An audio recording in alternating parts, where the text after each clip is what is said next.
Bismillahirrahmanirrahim. Assalamualaikum warahmatullahi wabarakatuh. Alhamdulillah wassalatu wassalamu ala Rasulillah wa ba'du.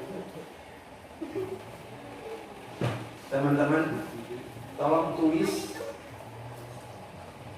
tidak di kertas tapi di hati bahwa akan saya ulangi 3 kali. Saya akan ulang-ulang 3 kali kalimat ini. Karena ketika Rasulullah ditanya, siapa yang harus aku sembah? Setelah aku menyembah Allah dan mengikuti engkau ya Rasulullah, kepada siapa aku berbakti? Rasulullah ngomong 3 kali kan, umuka kan. Makanya saya pun akan mengulangi 3 kali. Kalau ya, ingat 3 kali saya ulangi. Kesucian bulan Ramadan hanya bisa dirasakan oleh mereka yang punya hati yang suci. Kesucian bulan Ramadan hanya bisa dinikmati, dirasakan sensasi kesuciannya bagi mereka yang mau mensucikan dirinya. Kesucian bulan Ramadan hanya bisa dirasakan bagi mereka yang berusaha mensucikan dirinya, hatinya, omongannya, pikirannya, tangannya, perbuatannya. Mereka akan merasakan. Nah, titik. Itu tema hari ini.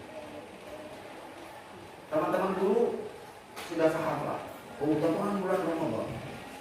Bahkan tiap ustaz mengatakan, "Man faliyaqiduhu li Ramadan, futihat abwabul jannah wa ughliqat abwabun nar wa sulsilatis syayatin."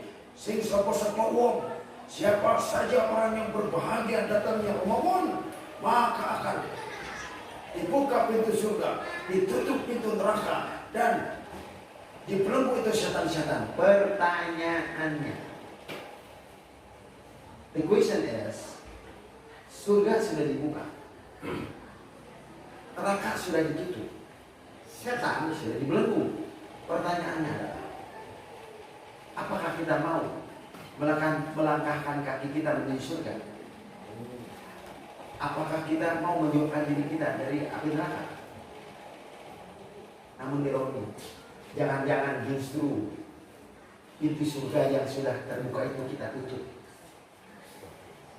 Namun ironi, pintu neraka yang sudah Allah tutup itu kita buka. Pintu surga yang Allah buka kita tutup. Dan setan yang sudah dibuat oleh Allah kita buka. Kenapa demikian? Karena kita ini tidak mau berdamai dengan nurani. Yang pada akhirnya ketika kita puasa, hati nggak puasa. Oke?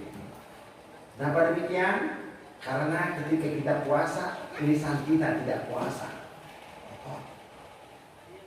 Bagaimana mungkin kita akan melangkahkan kaki kita ke surga kalau tetangga kita hancurkan kehormatannya dengan tidak? Bagaimana mungkin akan kita merasakan kesucian? Jangan nebok. Benar tak? Benar tak? Ada. Ayo puasa. Karena sudah kau belum alim. Benar, itu dia kan udah orang kaya atau enggak? Masa masih jualan kolak di depan rumahnya? Ini siapa? Udah amat ya. Manena udah gangga. Dulu gimana? Modal-modal mana? Kenapa juga kita itu? Ini yang menghancurkan tuh. Ini yang menyebabkan pintu neraka itu kembali kebuka. Saya nggak tinggi-tinggi gitu aja. Artinya, jangan-jangan kita rapuh.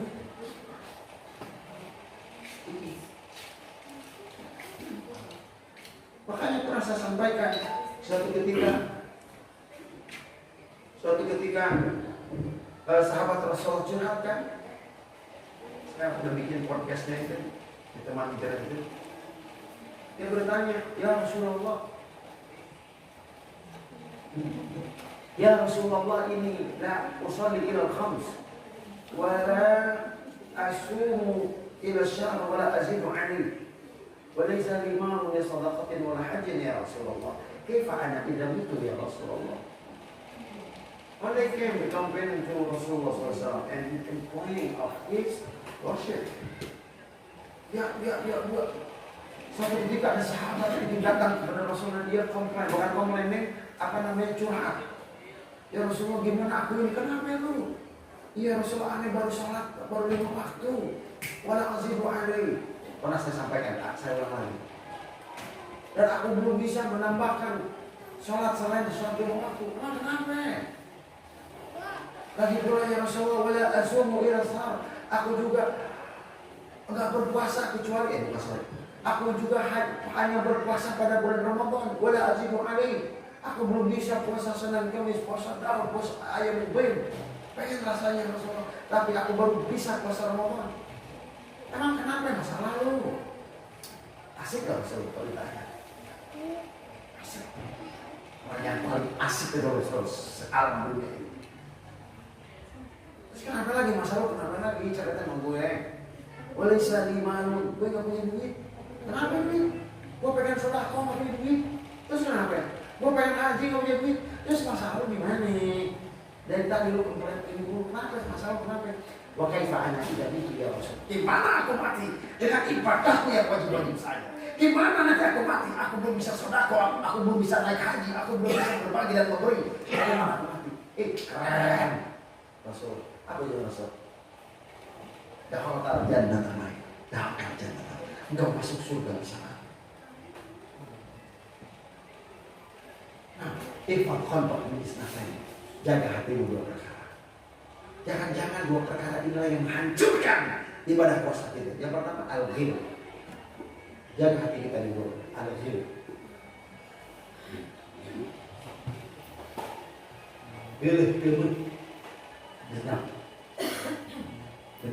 Hati-hati oleh dendam. Kan perasaan sering saya katakan, kalau dendam itu kan yang ngomong bukan lisan, mulut. Mensyukur.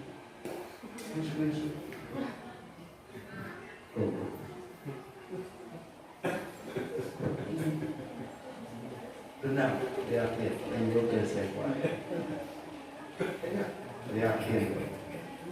Kalau otak gue, ada akhir dari itu, cara plok, untuk kaki geletak, gitu kan? Dendam. Jangan-jangan ini yang menghancurkan pahala puasa kita. Yang nomor kedua apa? Al-hasad. Pokoknya cepat-cepat kita ini istighfar kalau kita merasa sebel sama orang yang mendapatkan karunia. Cepat-cepat ya. Tiba-tiba ada teman kita yang ini. Lihat kan? Kalau ada gini, ada cepet-cepet ya. Terus berikutnya apa? Ifat ainain fi isnatain. Jaga mata kita. Jangan-jangan mata kita ini Bu yang bisa membatalkan pahala sholat kita, pahala puasa kita. Kenapa? Itu apa kata Rasul? Anda dari bihima yang musliman. Menganggap remeh, menatap dengan penuh kehinaan, menatap penuh dengan kehinaan kamu kita. Tahu kan? Tatapan penuh sinis dan penuh ini.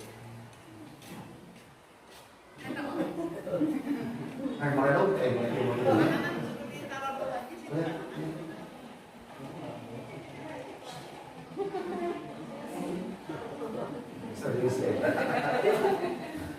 Kan gak enak Bu. Ini Rasulullah aja udah ngatur semuanya, ya kan? Dan yang terakhir teman-teman, di sana ini target Ramadan nih. Saya tidak menceritakan tentang keutamaan. Bapak Ibu sudah tahu semuanya. Saya hanya ingin bercerita virus. Sudah pas sekarang virus. Penilaiannya sama begini. Virus. Virus yang menghancurkan. Itu dia. Ghibah. Ghibah. Gibah ya. Kadang-kadang ada gibah syar'i. Iya. Istighfar dulu. Astagfirullahaladzim itu belum ngomong. Iya, kalau kadang-kadang tuh ya. Lalu dulu. Istighfar dulu. Astagfirullahaladzim, gue bukan ngomongin orang ya. Atau sih mau ngomongin siapa yang ngomongin kebok? Ayo saudara, ayo jelasin gitu. Tapi ada loh ya teman-teman, ada orang itu saya gini, saya suka merhatiin wajah orang, bukan merhatiin wajah yang gelis, yang mehong dia. Lah, ayo, mehong dia ngomong ya. Saya suka merhatiin gitu. Nih orang yang mau komplain, karena kan banyak orang yang curhat gitu kan, curcol ke kita gitu kan. Saya lihat wajah penuh dengan kebencian, wajah penuh dengan sinis, wajah yang hawanya tuh ngomongin orang, kelihatan. Kalau yang ngomongin orang tuh kelihatan tuh gerakan ini ya. Ya lama kemudian ngomongin orang ya. Nah, kalau dendam, napasnya nggak beda. Terus dia kalau ngomongin suaminya, kadang-kadang ibu-ibu ya nggak curhat tentang suaminya, ya Allah, begini aja lu nggak tahu dia itu kan cowok kan sih lu nggak tahu aja. Terus gimana ibu?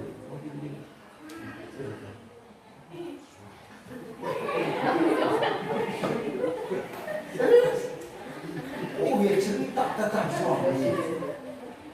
Udah gitu kita kasih solusi yang begitu bah. Gini, kalau ibu mau minta solusi atau masalah ibu saya benerin, atau saya ingin setuju dengan masalah ibu, bukan gitu. Nah ibu mau dengan solusinya. Nah itu jatuh aja. Mau gitu sih bah. Ibu ada keluhan karena di jidatnya udah ada huruf C, komplain. Nah ini bulan puasa ya, kita itu ini keren. Makanya kenapa ayat puasa itu kutiba alaikumusiyam, bukan kata wallahu alaikumusiyam, beda. Kutiba diwajibkan atasnya. Kenapa bunyinya bukan kata wallahu alaikumusiyam? Allah mewajibkan, tapi apa? Diwajibkan atas kalian. Tuh, apa coba? Ya nanti aja bebasnya. Pelihara terus keikhlasan, kesederhanaan, kebersahajan. Dengan ini kita bisa menikmati kehidupan. Ingat teman-teman, kenapa orang itu suka dengan sambal yang pedas? Karena orang itu menerima kenyataan sambal itu pedas. Apapun ceritanya ketika kita menikmati keadaan apa yang diberikan oleh Allah, kita akan orang yang berbahagia. Oke? Tidak sedikit orang yang berpenghasilannya wow, sekarang sudah tidak ada di rumahnya. Teman-teman, terakhir pernah saya sampaikan ada 2 orang penggali tanah. Udah kan?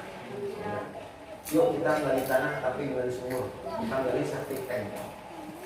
Sama kerjaannya, beda tujuannya, hasilnya pun beda. Bagi kita yang menggali sumur, kita akan mendapatkan air. Oke, teman-teman. Makanya kita terima. Banyak kemarin itu banyak teman-teman kita ini yang udah nggak tahan, nggak punya duit, akhirnya dia ikut program ini ya sudah.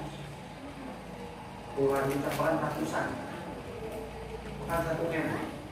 Saya bukan sombong, saya pernah sekali ceramah dapatkan 2 M. Makasih Haji.